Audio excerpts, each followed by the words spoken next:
Greetings YouTube! The Digital, Cultural, Media and Sport Committee here in the UK have said in-game spending should be regulated by gambling laws and loot boxes should be banned for children.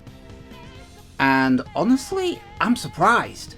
I didn't think they'd come down on this side of the argument, but they have. That's probably to do with the huge increase in public pressure, stemming mainly from EA's Battlefront 2. And no, I won't stop going on about that. I still think they deserve an award for cocking up the exploitative schemes of the entire industry. The UKIE, the industry's trade body, has said they would review these recommendations with utmost seriousness. Yeah, I bet they will. After all, MTs and loot boxes are extremely lucrative for the publishers, so much so they can outstrip the game's sales numbers.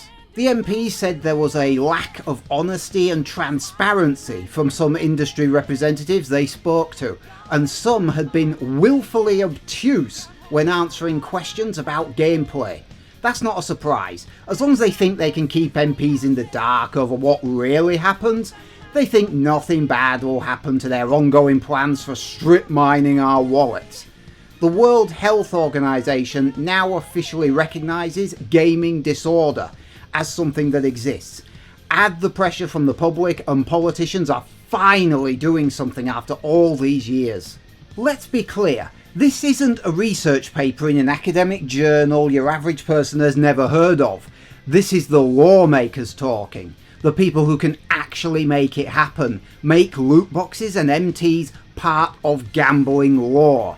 The UK Gambling Commission said ages ago that loot boxes were not gambling due to a technicality of the law. They simply weren't covered, and it was the lawmakers who would have to change the law for them to be included. Well, it sounds like that's the direction we're headed in. Belgium has already banned loot boxes, Sweden is investigating them, Josh Hawley in the US is calling for a ban, China has restricted the number that can be opened per day. The more and more governments turn in this direction, the more likely others will follow. Finally, the momentum is taking us towards regulation. I do hope though the heightened security of the video game industry will attract attention to how badly it can treat its own workers. A bunch of other topics they're not eager to talk about, no doubt.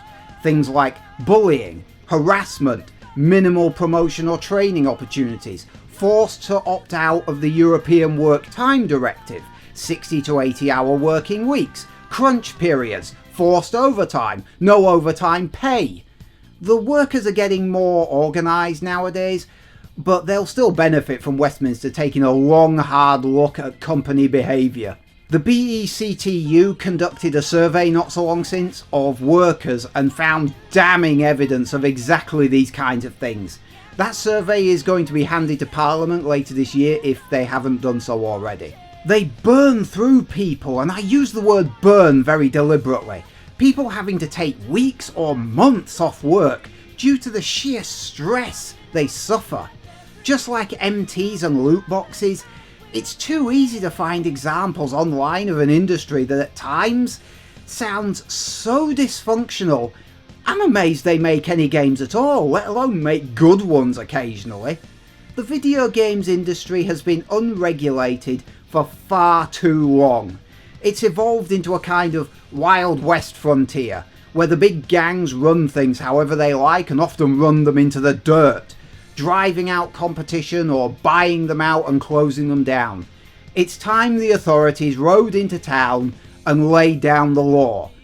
Because right now, you're more likely to get shot than find gold. Hopefully, this combination of political scrutiny and union pressure will force change onto the video game industry. Because if no one holds their feet to the fire, they're certainly not going to change on their own.